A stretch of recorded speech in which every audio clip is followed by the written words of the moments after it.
Okay, so let me just read. I mean, there have been several statements from the Clinton camp, Yes. okay? But I want to just read for you the part of the statement from Maura Polly, the acting CEO of the Clinton Foundation. She says, look, there were mistakes. Quote, our error was that government grants were mistakenly combined with other donations.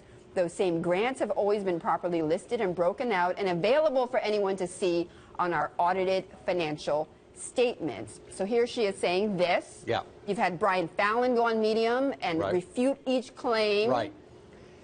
The problem is the facts don't correspond to that. And in fact, Bloomberg this morning, Joshua Green is reporting, and the Washington Post, that we now have 1,100 donations that ended up at the Clinton Foundation that were never disclosed. And part of the memorandum of understanding with the Obama transition team was they would disclose all donations, including donations going to this Clinton-Juster entity. So, you know, that statement, they are way behind the news cycle on this. So you say that's erroneous? Yes, that is erroneous. That's exactly right. And it's now been independently verified by the Post and here at Bloomberg that you have these 1,100 donations that they never disclosed. They were supposed to disclose all of them. A very simple requirement that President Obama put in place as a condition for her to be appointed Secretary of State. Now, you say this is akin to insider trading, Peter. What do you mean by that? Well, what I mean is that, you know, people say, well, do you have an email or something that indicates like, it? No. What's the evidence? Yeah, the evidence is the pattern of behavior. It's a little bit like insider trading. Most people that engage in insider trading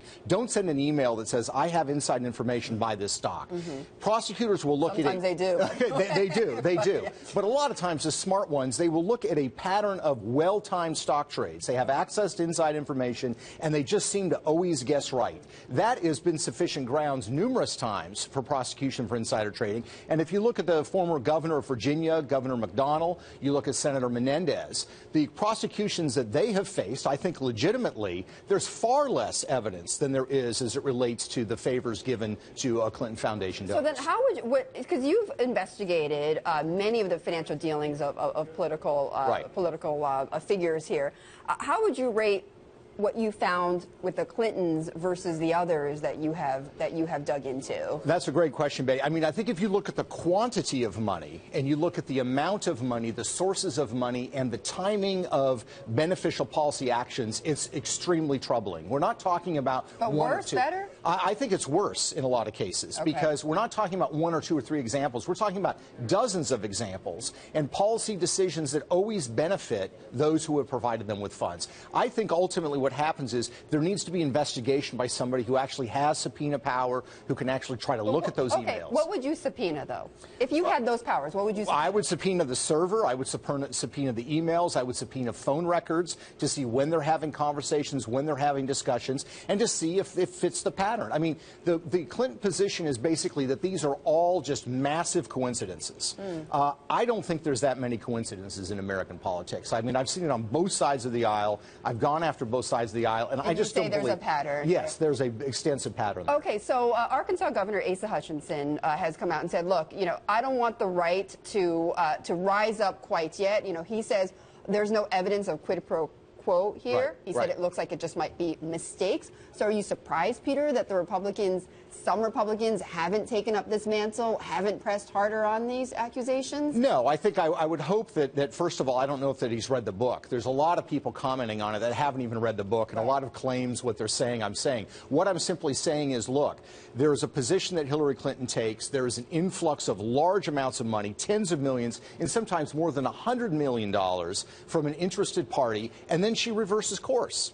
She takes a policy prescription 180 degrees different than the position she previously held. But the Clinton camp said that, you know, for instance, in the Uranium One situation, she wasn't even involved directly in that, though. Well, I would dispute that. I would dispute that. I don't think that's an accurate representation. You have, in that case, think about this, a small uranium company in Canada that the Russian government wants to purchase. You have 9 major shareholders who are giving $145 million to the Clinton Foundation and sponsoring speeches as all of this is going on.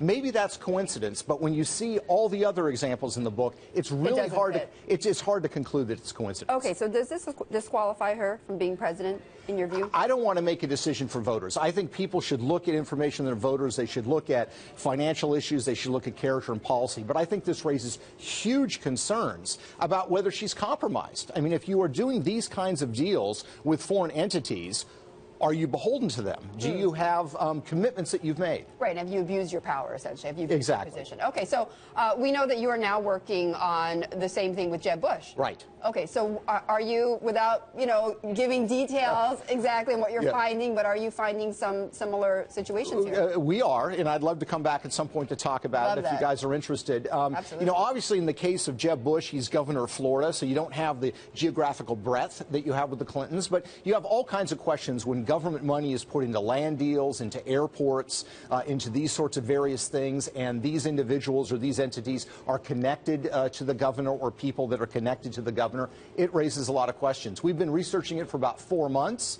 We expect to have something in a couple of months, and as we've done with this project, we're partnering with media outlets. Okay, and I was going to say, are you going to be fair, release it before the vote? Right? Absolutely, okay. Absolutely. Should be this summer, early fall at the latest. Okay, and I'm curious personally, Peter, because when you put out something this controversial, what kind of, have you gotten threats? Death threats?